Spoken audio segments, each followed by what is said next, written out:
समाज आरती हा मुक्कामाच्या ठिकाणी पालखी तळावर रोज सोहळा असतो. मैदानात एका टोकाला माऊलींचा तंबू असतो. समोर 20 फूट रुंदीची वाट असते.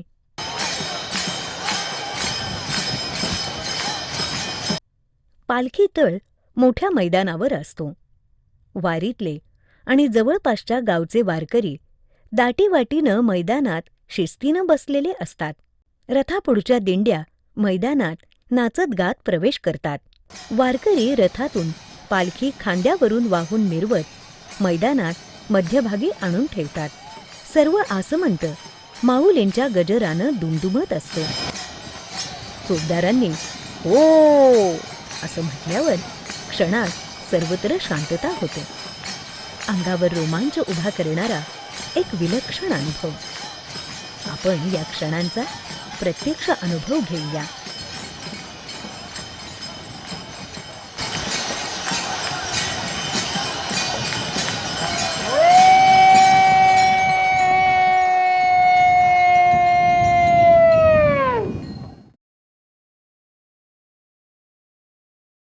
उद्या सकाळी 6:30 वाजता निघायचं.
तुम्ही वाजवा.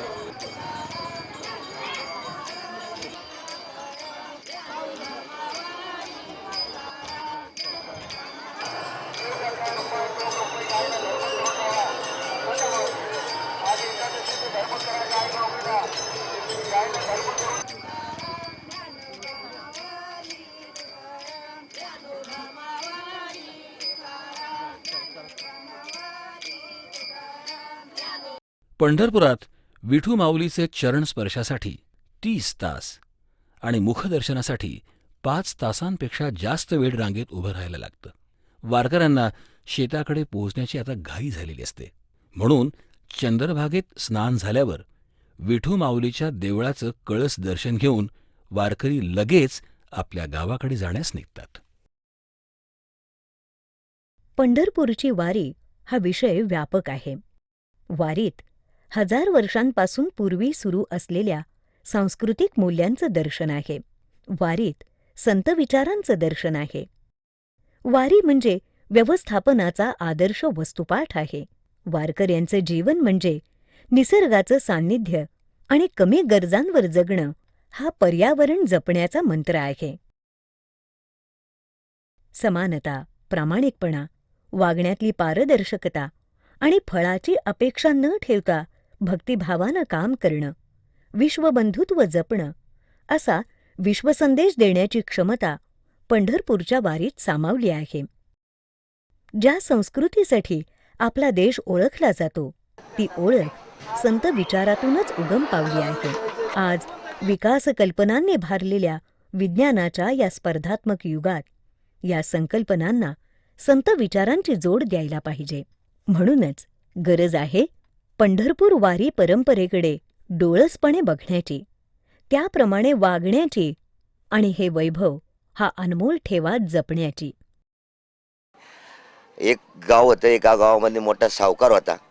त्या सावकाराने त्या वारकऱ्याला, आत्ता झालेल्या वारकऱ्याला गुळून उसने पैसे देऊन गुळून घोळात घेऊन शिनेनी सगळं बुडवलं. आता म्हणला काय करायचं, चला म्हणला पालखी चालली पंढरपूरला, आपण सुद्धा आता वारकरी होऊ. चला म्हणले, काय करता निघाला वारकरी, निघाला पंढरपूरला. नदीच्या स्नान केलं. म्हणलं आता काय करायचं, चला म्हणला गंध लावून. त्यांनी गंधगोळी हातात घेतली. काय करता म्हणला, सावकाराने म्हणला मला घोळून बुडवलं. जाऊन द्या म्हणला, बुडवलं तर बुडवलं, आता काय करता, सावकारच तो, किती केलं तरी. आपलं नशीब फुटकं म्हणला, आपलं नशीब फुटकं, काय करायचं म्हणला त्याला. आपण तरी काय करावं, भांडणं करावं तर आपल्या भाईत बळ नाही म्हणला, मनगटात जोर नाही म्हणला. आपण काय करावं, वारकरी पडलो. आणि त्याच्यात तर माझ्या आता चालून कंबरच गेली बघा पार. इकडून गेली दोन्ही बाजूनी कंबर गेली.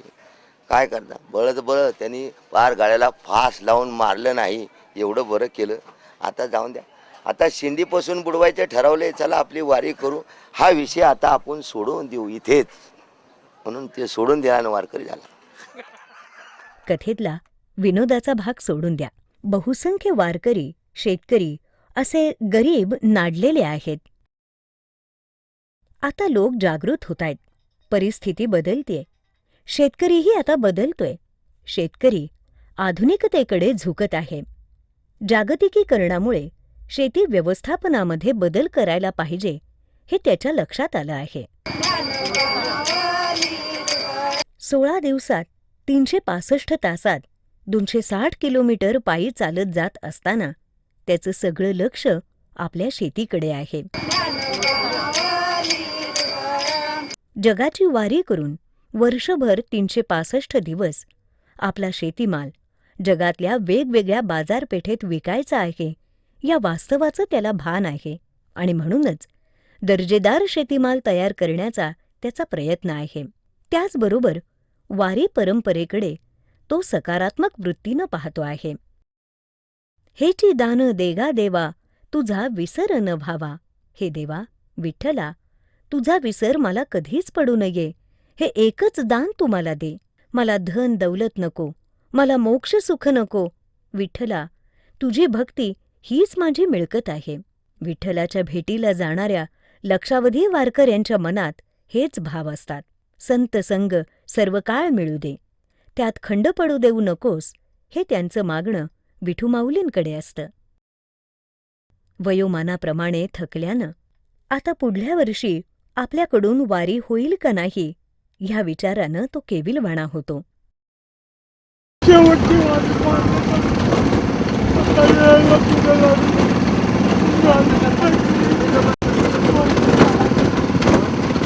शेवटची वारी पाहिजे. मी 1972 पासून पंढरपूरची वारी करतो. माझ्या सद्गुरूच्या प्रेरणेने 37वी वारी पूर्ण झालेली आहे माझी. घरची सुबत्ता आहे. पांडुरंगाच्या कृपेने सर्व फल पुष्कळ आहे. मुलं बाळ सगळी सुखी आहेत. मला पांडुरंगाने बरकत दिलेली आहे. आणि पांडुरंगाच्या चरणी एकच विनंती आहे की हेची व्हावी माझी आस, जन्मोजन्मी तुझा दास. पंढरीचा वारी चुकवला तुका चंद्रभागा तुका मागे. जय विठ्ठल जय हरी, जय जय विठ्ठल.